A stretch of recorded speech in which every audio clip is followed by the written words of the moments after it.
Side comparison of aftermarket versus OEM condenser. Now here's the cheap aftermarket. They call a budget part, budget friendly. So you could probably see right away the difference in the tubes and the fins. As you get closer, look at this one, and then look at this one. Look at this one. Look at that one. Okay, it's really obvious. So, cooling passages. The tubes where the refrigerant travels from one side of the condenser to the other side of the condenser, that's your cooling passages. On the OEM original Toyota Denso one, it has 64 cooling passages, tubes that go across. On the cheap aftermarket one, and I'm going to use the word cheap, it's not an economy cart, it's not a budget, it's not similar to OEM, it is cheap. You only get 40 cooling passage tubes, okay? Surface area is what you're looking for in contact with the refrigerant so you can dissipate the heat. On the fins, they did not so bad. On the original one, on this particular one, it's 19 fins per inch, and on this one, it's 16 fins in 1 inch. So if you took 1 inch and you went down and you measured from one line to another, and then you come up here and you measure from one line to another, here we have 16 fins in 1 inch, here we have 19 fins in 1 inch. And remember, it comes down to surface area. Then if I were to cut open the sides of here and just cut right through, straight right through here, so you could look inside on the tubes themselves and inside on the tubes themselves inside here, you would see that there's actually fins inside the flat tubes.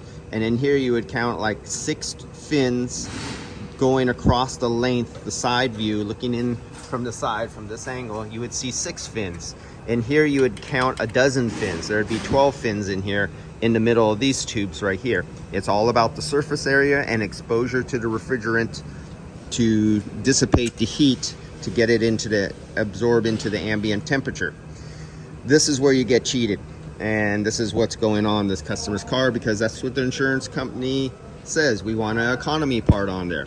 You are not getting like for like. You're getting totally different.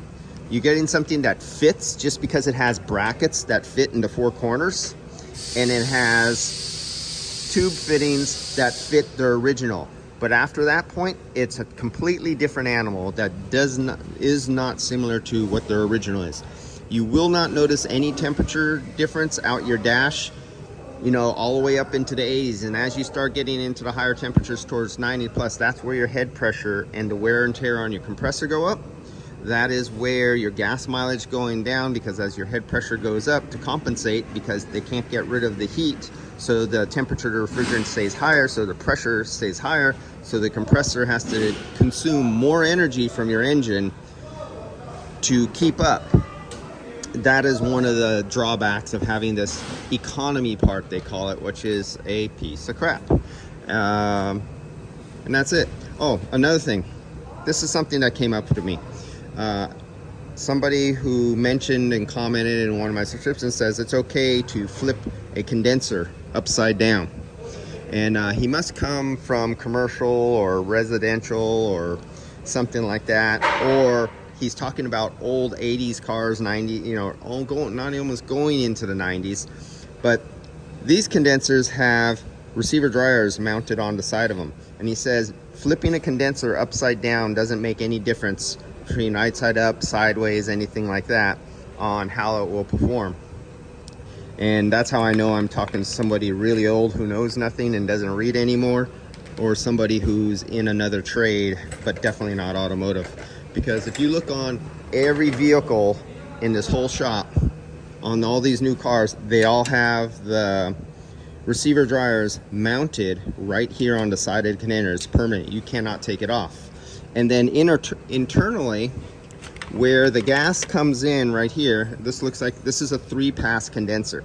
So the refrigerant makes 3 passes, because my eyes, I can actually see where the difference is. If you look at this little line right here, you see that little mark right there?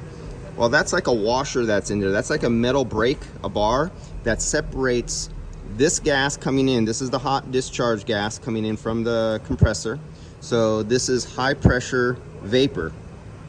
it goes into this header that is hollow that's going to go through all these refrigerant passages.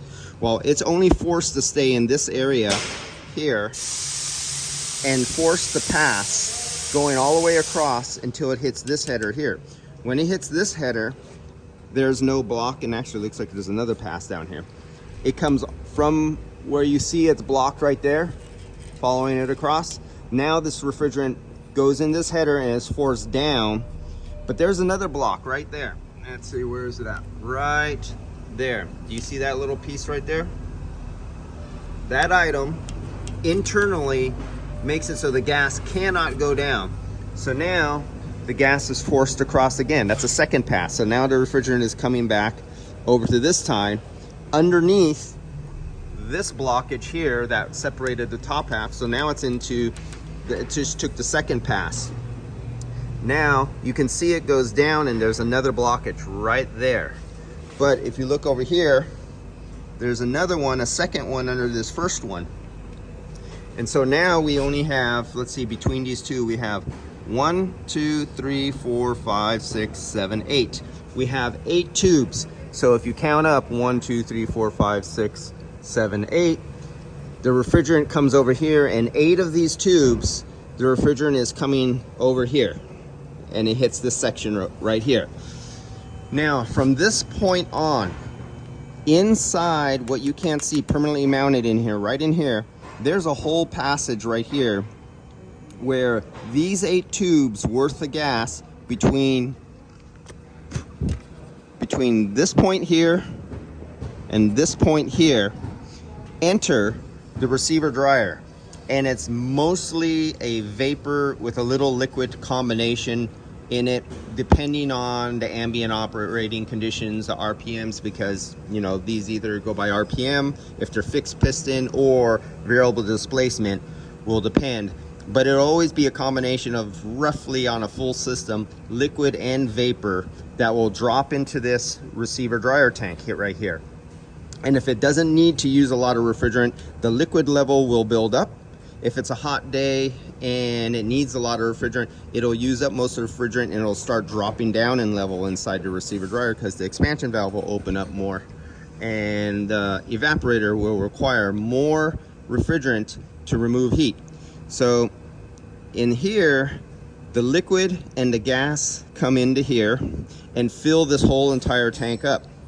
The liquid drops down to the very bottom down here, and you'll have liquid down here, and up here vapor will go up, and you'll have a caption of vapor inside this tube. Inside here, when you take these apart, there's a screen inside here that this refrigerant, so any small debris, gets filtered out in a filter. It's a little filter screen, and there's a desiccant bag inside there. There's a large desiccant bag in here. It weighs about 9-10 ounces or so, 14 ounces, depending on the size, year, make, model. And that's for absorbing the moisture. But the liquid and the oil will drop to the bottom and fill up in here. Well, now we come from where we had this point right here down to the last tube. 1, 2, 3, 4, 5, 6, 7, 8. 8 again. Well, down here there's a little hole that goes down into this part right here. And this is where the liquid refrigerant enters and fills and stacks inside these lower 8 condenser rows. So now, in theory, on a perfectly operating system that is filled with refrigerant, it's not low, these 8 tubes will supposedly be a solid column of liquid, and they will be in contact inside the tubes with the little fins that are inside the tubes that are connected to the surface outer area of each tube. And then each tube, you see these little fins, and the fins are touching the tubes, and they might be 140 degrees. Well, by the time it gets down here, it might be like 15 or 20 degrees above whatever the ambient temperature. It might be going in at 140 up here and coming out at 96 degrees down there, depending on the ambient temperature. It can't be any colder than what the ambient is. It'll be a few degrees above. But this is called your subcooling section, that is meant to separate the liquid from the vapor, so only a solid subcooled liquid make it to this fitting right here, what goes into this line, that goes towards your expansion valve to make sure you get no flash gas, no gas. You get a liquid going to the expansion valve and not a vapor. Well, there's a guy who was telling me, oh, you can flip them anyway, it makes no difference. So if I took this condenser and I flipped it upside down, and if we imagine it upside down now, like this, that means when the refrigerant and you hooked it up backwards, you would literally be pushing in vapor. If you hook these up backwards, you'd be pushing in vapor right here into the subcooling. Well, right away that would cause a problem on this. Now let me go backwards. Let me get right side up. If I were to push vapor into this bottom section, I'm deadheading a large volume of high pressure, high velocity gas, but instead of distributing that gas out, say between 25 tubes, so I have a large surface area so I can have a large, quick, fast pressure drop, I would be deadheading this large volume of high temperature, high gas right into a small area that only has 8 tubes. And right away that'd be a high pressure restriction. So that would drive the high side pressure incredibly high. It would be like having a restriction, like a really kinked line, really putting a big strain on the compressor. And now you would be sending this hot, high pressure gas that would go through this fewer tubes, only 8 of them. It would not be able to dissipate all the heat it needed to rapidly to do a pressure drop and a heat exchange. So it'd do a really poor job. And then again, it would be forced through a small orifice, a small opening over here on the side, into the receiver dryer on the wrong side of the filter. But this would be flipped over upside down. So, or it'd be right side up. If whatever way you do it, you would literally be separating liquid from gas. By the time you get out here and you come out here, you would be separating the gas from the liquid, and you would be intentionally feeding vapor. If you took this one and put it up here, you'd be feeding vapor back to the expansion valve instead of refrigerant. If you flip this, whether you flip these over or you turn the condenser and you flip it upside down, because now your little vapor port right here, you would be forcing refrigerant back ways. Even if you hooked it up correctly, you would be forcing an area that would keep all the liquid falling down to this size because it would be upside down, and only vapor would make it to the last subcooling lines, and only vapor refrigerant would be feeding to the expansion valve. So no matter whether you flip the lines or you flip the condenser, either way you would be force feeding vapor back to the condenser because it wouldn't make it there. Now you would still get some cooling because even vapor gas coming out of expansion valve, which is an improper way to do it, and your oil would stay down here because you'd be flipped upside down. Oil would build up in the receiver dryer, come out as a vapor, and you would start building up and collecting oil, removing oil that doesn't come back to the compressor, and eventually burn up the compressor. So somebody who made a comment in my comment section told me it makes no difference if you flip a condenser upside down or not. And that's how I know it's either a really old timer from old school condensers on cars from the 60s, 70s, and early 80s, or it's somebody who works in refrigeration or commercial or residential who doesn't know and understand how automotive condensers work nowadays. Either way, it's RTFM. That's all I got to say. If you don't know what you're talking about, don't talk. It's like me saying there's a negative superheat. Really, it's kind of fun for us who know there is no negative superheat, but unfortunately a lot of you guys might have not caught that I say it's a negative superheat. It's kind of like saying it's always the expansion valve that is wrong. Well, I was just making a little funny there saying there's a negative superheat. That's it. Just your problems with buying some aftermarket condensers that you would never want to put on your car. In comparison. Oh, and not only that, you change the internal volume. So microchannel condensers are critically charged. So they determine the charge of the system based on the interior volume of this condenser.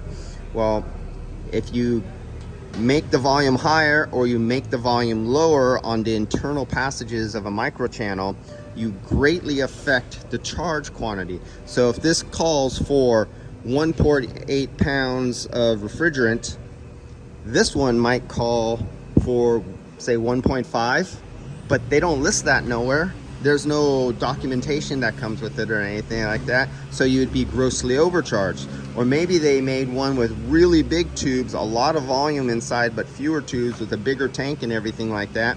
Well, now you just disturbed what the manufacturer has determined by weight what charge should be in the system. So now you either need more or less, depending on what aftermarket manufacturer decided to choose what size tubes, what quantity tubes, what size tank. That all makes a difference.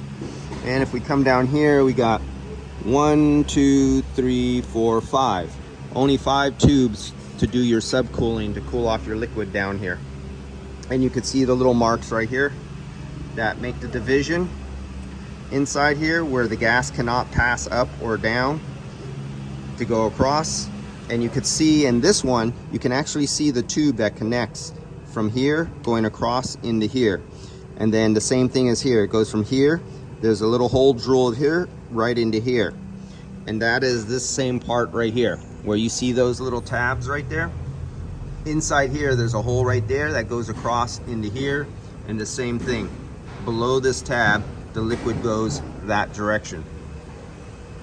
All right, catch you guys later. Hope somebody learned something.